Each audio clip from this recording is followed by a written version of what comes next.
सरोज का पिटारा प्रेजेंट्स एक पुरानी कहानी। आप सुन रहे हैं एक पुरानी कहानी में उर्दू साहित्य के जाने माने अफसाना निगार सादत हसन मंटो का अफसाना बारिश।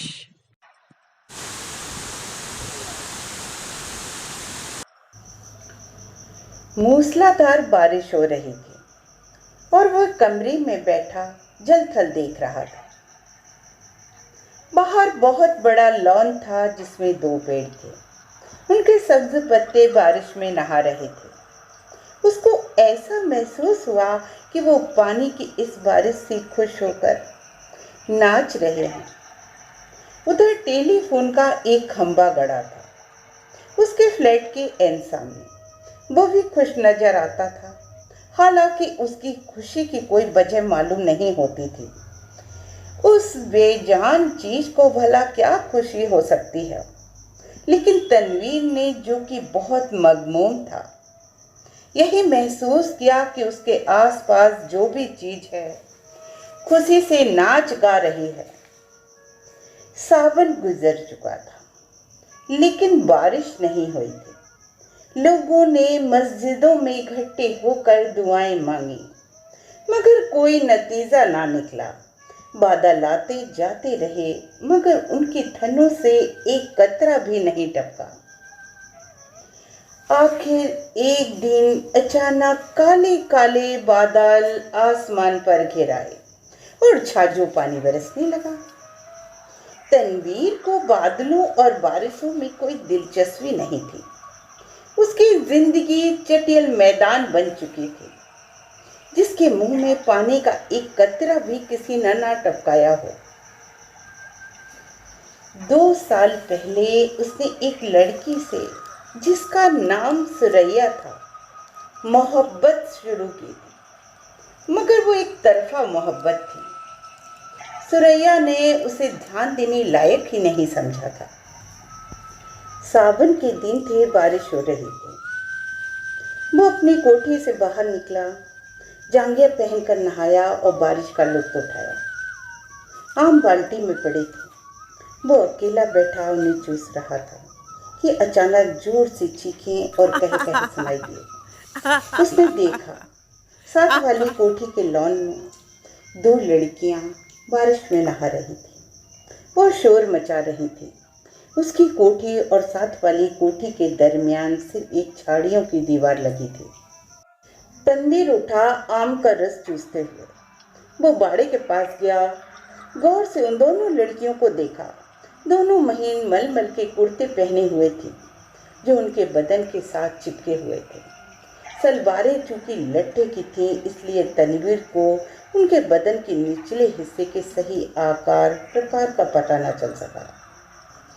उसने पहले कभी किसी औरत को ऐसी नजरों से कभी नहीं देखा था जैसा कि उस रोज जबकि बारिश हो रही थी। उसने उन दोनों लड़कियों को देखा। देर तक वो उनको देखता रहा जो बारिश में भीग भीग कर खुशी की आवाजें बुलंद कर रही थी। तनवीर ने उनको पहले कभी नहीं देखा, इसलिए को मिजाज से कुछ इस किस्म का लड़का था कि वो किसी लड़की को बुरी नजरों से देखना गुनाह समझता था। मगर उसने उस रोज बड़ी ललचाई नजरों से उनको देखा ही नहीं बल्कि उनके गीले बदन में अंगार बनकर हैंडपंप की तरह छेद करता रहा। तनवीर की उम्र उस वक्त 20 बरस के करीब हो गई। ना तजुर्बेकार था। जिंदगी में उसने पहली बार जवान लड़कियों के शबाब को गीली मलमल में लिपटे देखा तो उसने ये महसूस किया कि उसके खून में चिंगारियां दौड़ रही हैं। उसने उन दोनों लड़कियों में से एक को चूमना चाहा। देर तक वो गौर करता रहा। एक बड़ी चंचल थी और दूसरी उससे कम। उसने सोचा चंचल अच्छी रहेगी जो उसे भी चंचल बना दे। ये चंचल लड़की खूबसूरत थी। उसके शरीर के अंग भी बहुत खूबसूरत और मुनासिब थे। बारिश में नहाती जल परी मालूम होती थी। थोड़ी देर के लिए तनवीर शायर बन गया। उसने कभी इस तरह नहीं सोचा था, लेकिन उस लड़की ने, जिसका कुर्ता दूसरी के मुकाबले बहुत ज़्यादा महीन था, उसको ऐसे ऐसे शेर याद दिला दिए जिनको वो काफ़ी समय पहले भूल चुका था। इसके अलावा रेडियो पर सुने हुए फिल्मी गानों की धुनें भी उसके कानों में गूंजने लगी और उसने बाड़ी के पीछे यह महसूस करना शुरू किया कि वह अशोक कुमार है, दिलीप कुमार, फिर उसे कामिनी कौशल और नलिनी जयवंत के अंग प्रत्यंग नजर आ जाए तो उसने उन दोनों एक्ट्रेस पर लानत फेंकी। वो उनसे कहीं ज़्यादा हसीन थी। उसके मलमल के कुर्ते में जो शबाब था, उसका मुकाबला उसने सोचा कोई भी नहीं कर सकता। तनवीर ने आम चूसना बंद कर दिए और उस लड़की से, जिसका नाम परवीन था, इश्क लड़ाना शुरू कर दिया। शुरू में उसे बड़ी मुश्किलें पेश आईं, इसलिए कि उस लड़की तक पहुंचना तनवीर का आसान नहीं मालूम होता था। फिर उसे अपने माँ बाप का भी डर था। इसके अलावा उसे यह भी यकीन नहीं था कि उसे वो खिंचन महसूस हुई या नहीं जो तनवीर को हुई थी। बहुत दिनों तक वे इन्हीं उलझनों में गिरफ्त रहा। रातों जागता, छोटी झाड़ियों के पास जाता, मगर वो नजर ना आती। घंटों वहाँ खड़ा रहता, वो बारिश वाला मंजर जो उसने देखा था, आंखें बंद करके घंटों उसे दोहराता रहता। बहुत दिनों बाद आखिर एक दिन उससे मुलाकात करने का मौका मिल ही गया। वो अपने बाप की कार में घर के किसी काम से जा रहा था कि परवीन से उसकी मुठभेड़ हो गई। वो कार स्टार्ट कर चुका था कि साथ वाली कोठी में से तनवीर के ख्वाबों की शहजादी निकली। उसने हाथ से इशारा किया कि वो मोटर रोक ले। तनवीर घबरा गया। हर आशिक ऐसे मौकों पर घबरा ही जाया करते हैं। उसने मोटर कुछ ऐसे भिंडी अंदाज में रोकी, फिर उसको जबरदस्त धक्का लगा। उसका सर जोर से स्टीयरिंग व्हील के साथ टकराया, मगर उस वक्त वो शराब के नशे से ज्यादा सुरूर में था। उसको उसकी महबूबा ने खुद बुलाया था। परवीन के होठों पर गहरे सुर्ख रंग की लिपस्टिक ठुकी हुई थी। उसने सुर्ख मुस्कुराहट से कहा, माफ कीजिएगा, मैंने आपको तकलीफ दी। बारिश हो रही है ना, तांगा भी इस दूर दराज जगह मिलना मुश्किल है और मुझे एक ज़रूरी काम से जाना था। आप मेरे पड़ोसी हैं, इसलिए आपको ये तकलीफ दी। तकलीफ का क्या सवाल पैदा होता है? मैं तो आपसे पहले नहीं मिला हूँ, लेकिन आपको पहले एक बार देखा जरूर था। आपने मुझे कब देखा था? आपके कोठी के लॉन में, जब आप और आपके साथ एक और लड़की बारिश में नहा रही थी।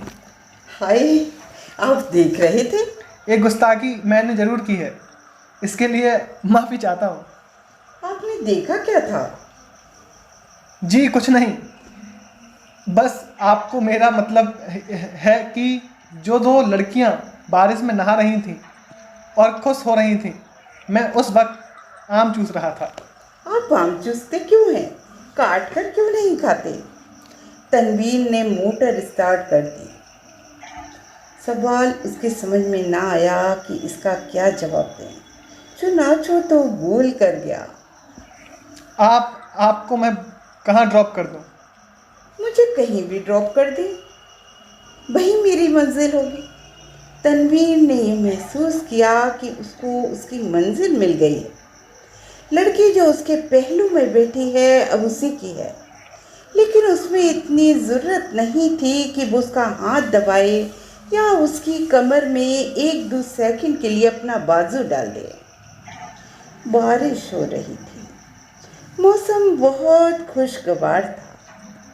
उसने काफ़ी देर सोचा। मोटर की रफ्तार उसके ख्यालात के साथ तेज होती गई। आखिर उसने एक जगह उसे रोक ही दिया और जज्बात से मगलूम होकर उसे अपने साथ चिपटा लिया। उसके होठों पर अपने होठ रख दिए। उसको ऐसा महसूस हुआ कि वो बहुत ही लजीज आम चूस रहा है। परवीन ने भी उसे नहीं रोका। फौरन तनवीर को यह एहसास बड़ी शिद्दत से हुआ कि उसने बड़ी अश्लील हरकत की है, पर शायद परवीन को उसकी यह हरकत पसंद नहीं आई। चुनाचे एकदम संजीदा होकर उसने कहा, आपको जाना कहाँ है? परवीन के चेहरे पर यूं तो नाराजगी के आसार नहीं थे, लेकिन तनवीर यूं महसूस कर रहा था जैसे वो उसके खून की प्यासी है। परवीन ने उसे बता दिया कि उसे कहाँ जाना है। जब वो उस जगह पहुंचा तो उसे मालूम हुआ कि वो रंडियों का चकला है। जब उसने परवीन को मोटर से उतारा तो उसके होठों पर गहरे लाल रंग की मुस्कुराहट बिखर रही थी। उसने कूल्हे मटका कर ठीक वेश्याओं के अंदाज में कहा, शाम को मैं यहाँ होती हूँ, आप कभी जरूर तशरीफ लाइए। तनवीर जब भौचक्का होकर मोटर की तरफ बढ़ा तो उसे भी लगा कि वो भी एक वेश्या है जिसे वो हर रोज चलाता है। उसकी लाल बत्ती लिपस्टिक है जो परवीन के होठों पर थुपी हुई थी। वो वापस अपनी कोठी चला आया। बारिश हो रही थी।